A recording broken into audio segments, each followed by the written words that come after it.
Okay, Happy Horse, another thing that we hit last night. This will be a good little practice for you to start to build up speed with something that sounds, well, you thought it sounded pretty neat last night. So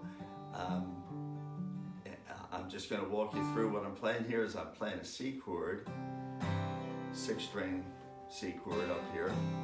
That is with, I have my ring finger up on string 6, fret 3 on that G. And I'm just going to move that entire shape down here without barring it. And now I have string 3 open if I play this, which is we'll get to in a minute. If I play something like that, I have this nice kind of almost syncopated note there, the G, which really doesn't belong because a D chord is a D, an F sharp and an A, and this is a G chord there. Well, the G chord, the G note is what you're so familiar with on this D chord, which suspends that, gives you that suspended sound.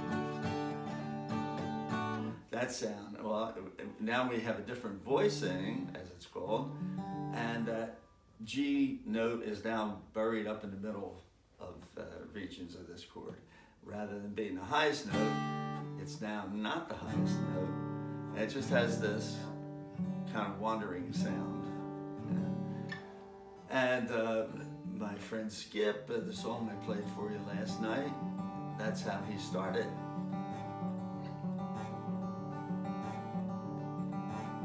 Now the neat part about this, I'll get into the exercise, and that's the most important thing, is that in a song in the key of G, if you're playing this,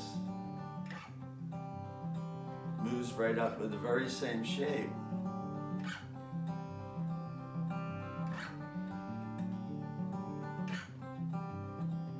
Right? So it gives you something really good to practice and work your speed out on.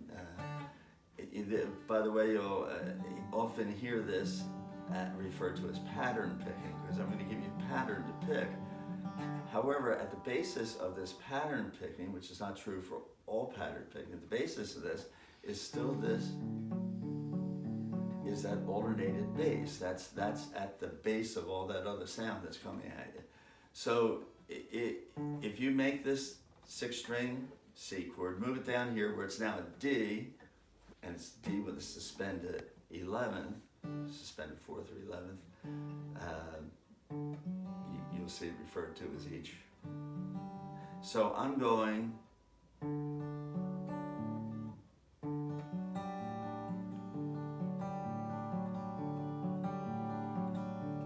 which is string 5. I'm just going to call it the strings in order that I'm playing them, because you're not doing anything with this. This is just buried, right? This shape is just buried. So I'm going 1, or wrong one, 5, 2, at 5, 2, 4, 5, 2, 5, 2, 4, and then 3. 5, 2, 4, 3, and then string 6, and then string 4.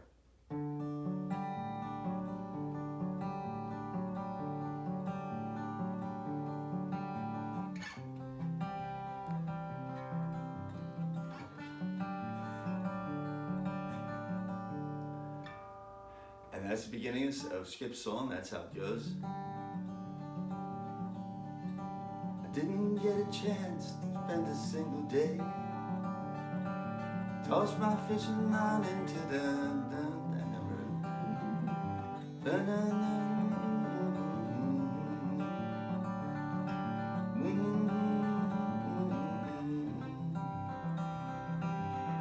So you can just practice that same pattern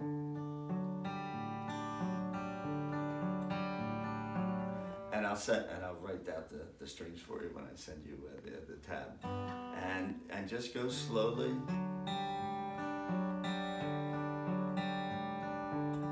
just go slowly and build up the speed as your hand gets used to that. And that'll help you.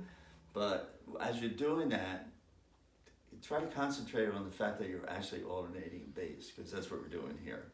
You know, you can get lost. Yeah, it's a pattern. There's no question, it's a pattern. Kind of just circulates around. It's neat to have, you know, patterns are cool.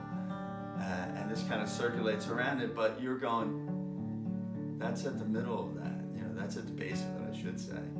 And that's, once again, what makes that work. That and this G note that really doesn't belong in a nice solid D, F sharp A, D chord. So we have a G note in there that brings dissonance to it. So a good thing to practice and build up speed on. Okay, have fun.